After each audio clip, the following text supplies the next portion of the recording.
Oke, selamat malam Romo dan teman-teman.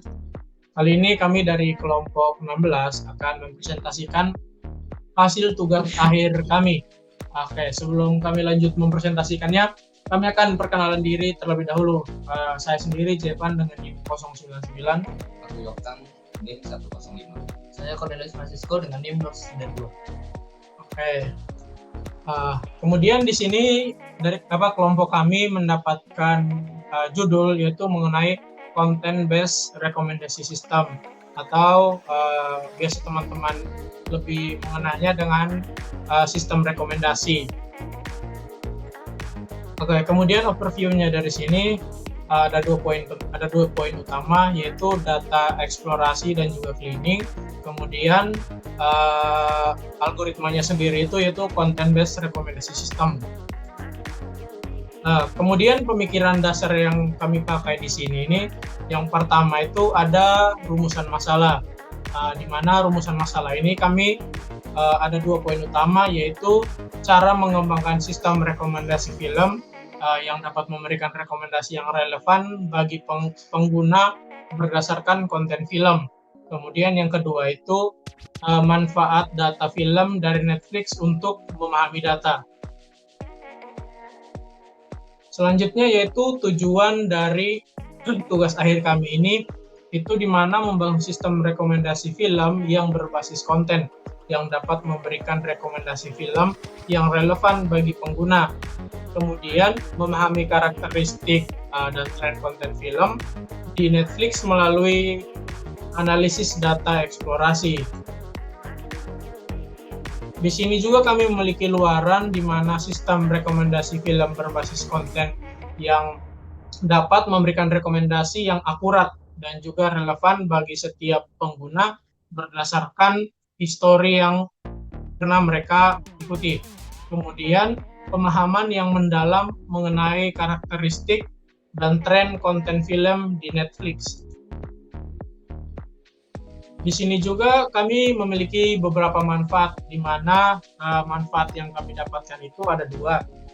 Yang pertama bagi masyarakat dan juga bagi kembangan ilmu pengetahuan yang bisa teman-teman lihat dan baca sendiri di layar ini. Kemudian lanjut ke metodologi akan dilanjutkan oleh teman saya. Yang pertama adalah data. Dataset yang kami gunakan berjudul Netflix Movies and TV Show yang kami ambil dari Kaggle. Untuk datasetnya sendiri berisi beberapa atribut, ada seperti judul film atau TV show, kemudian ada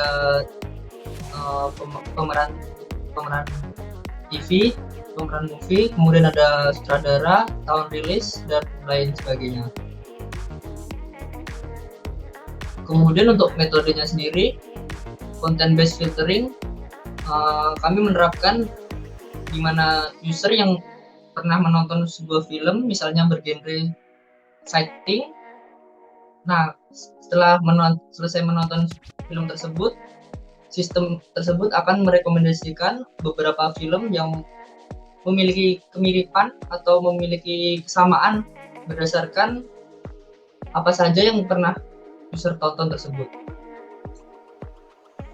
Kemudian untuk langkah-langkah dalam melakukan sistem rekomendasi itu, kami yang pertama adalah mengimpor dataset, kemudian melakukan pre-processing seperti cleaning, mengecek apakah ada data yang missing value. Kemudian step selanjutnya adalah exploratory data analysis (EDA). Kami melakukan visualisasi beberapa atribut. Kemudian ada text to vector conversion yaitu TF-IDF. Kemudian step selanjutnya adalah finding similarity. Kami menggunakan linear kernel untuk melakukan mencari kemiripan beberapa film. Kemudian ada get recommendation based on Gaussian similarity. Itu adalah perhitungan untuk kurasi dari algoritma yang kami pakai. Kemudian hasilnya bisa mendapatkan beberapa rekomendasi film. Selanjutnya hasil dan analisis teman itu melanjutkan. Oke, selanjutnya setelah kita menjelaskan deskripsi dan lain sebagainya, kita dapat menampilkan hasil seperti berikut ini. Yang pertama, kita dapat melihat rekomendasi dari film yang kita tonton. Misalnya di sini udah kami buat metode sebuah get recommendation. Misalnya kita nonton film Sankofa, maka akan direkomendasikan film-film lainnya. Contohnya seperti Desert, One to Get A 4 dan lain-lainnya. Oke, next. Setelah itu kita juga dapat melihat EDA dari sebuah film kita ini. Contohnya di sini kita dapat melihat genre apa sih yang paling populer, dan kita dapat melihat bahwa genre drama itu yang paling populer di data Netflix ini.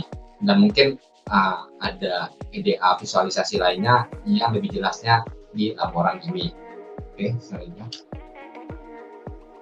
Oke, setelah kita mendapatkan hasil rekomendasi Sankofa, tentunya kita dapat melihat akurasinya seberapa baik sih algoritma ini, seberapa baik sih Sankofa dan rekomendasinya. Kita dapat melihat ada precision 0,2, yang artinya ada sekitar 0,2 atau 20% yang benar-benar bisa direkomendasiin, dan recall 0,6 itu kayak mungkin rekomendasi film yang tidak dapat terlihat tapi bisa dibuat oleh sistem untuk direkomendasiin. Terus ada conversion metric juga, yang dimana TP 2 artinya ada 2 yang benar-benar relevan dan direkomendasiin. Terus ada FP yang artinya 8 ini yang direkomendasiin tapi nggak relevan.